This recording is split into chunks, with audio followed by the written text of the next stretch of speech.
आज का हमारा आंसर राइटिंग रहेगा आर्टिकल 356।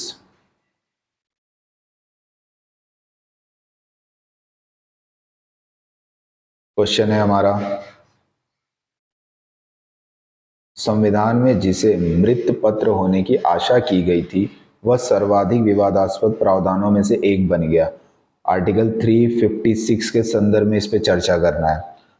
तो आंसर का फ्रेमिंग देखिए, 4 पार्ट में किया हमने, A B C D. Intro A part में आ जाएगा जिसमें आर्टिकल 356 क्या है और उसके आरोपण का आधार क्या है। बॉडी में बी और सी पार्ट लिया है हमने। बी पार्ट में बताएंगे मृत पत्र क्यों बोला गया था संविधान निर्माताओं द्वारा, और फिर मृत पत्र होने के बाद ये विवादास्पद क्यों बन गया, और लास्ट में दे देंगे हम कंक्लूजन। आंसर स्टार्ट करते हैं इंट्रो से। सबसे पहले आप बता देंगे आर्टिकल 356 है क्या।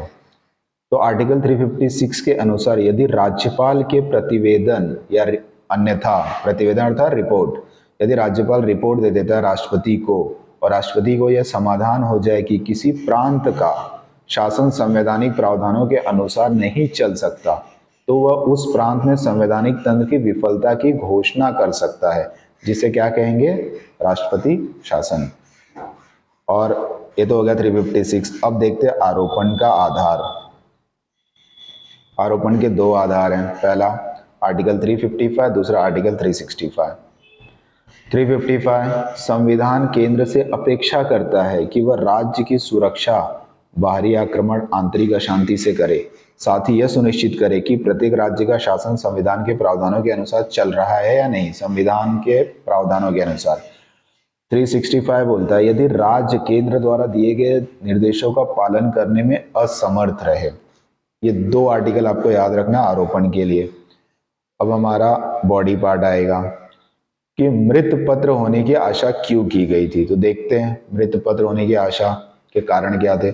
यह केंद्र के हाथों में असाधारण उपकरण के रूप में, मतलब जब चाहे केंद्र किसी भी स्टेट में राष्ट्रपति शासन लगा सकता है, इसलिए यह असाधारण उपकरण बोला गया है। सेकेंड पॉइंट, यह भारत की संघीय विशेषता को परिवर्तित करता है, अर्थात उसको एकात्मक बना देगा, राज्य केंद्र के हाथों में आ जाएगा।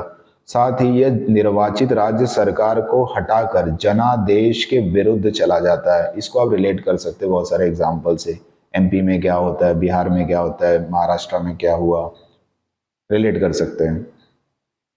विवादास्पद होने का कारण क्या है, इसका जिसे मृत पत्र बोला गया था कितनी बार उपयोग किया गया है, 100 से भी अधिक बार। तो पहला पॉइंट आप वही लिख दीजिए, बारंबार उपयोग।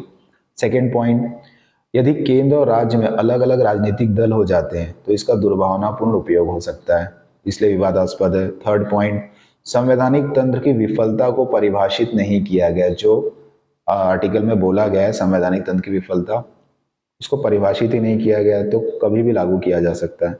फोर्थ पॉइंट, राज्यपाल द्वारा केंद्र को भेजी गई पक्षपातपूर्ण रिपोर्ट, यह ज्यादा करके तब होता है जब केंद्र और राज्य में अलग अलग राजनीतिक दल है। सेकेंड पॉइंट से आप फोर्थ को रिलेट कर सकते हैं। फिफ्थ पॉइंट, आर्टिकल 365 में वर्णित शब्दावली केंद्र द्वारा दिए गए दिशा निर्देश अनिश्चित और अस्पष्ट है। कौन सी दिशा निर्देश, कैसा दिशा निर्देश, कुछ नहीं पता, इसलिए अनिश्चित और अस्पष्ट है।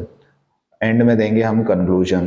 कंक्लूजन में हम विभिन्न आयोग के रिपोर्ट के बारे में बात करेंगे। पहला सरकारिया आयोग ने क्या बोला है, दूसरा बम्बई विवाद में सुप्रीम कोर्ट ने क्या बोला, नवाम रेबिया केस में भी सुप्रीम कोर्ट ने क्या बोला, देखते हैं।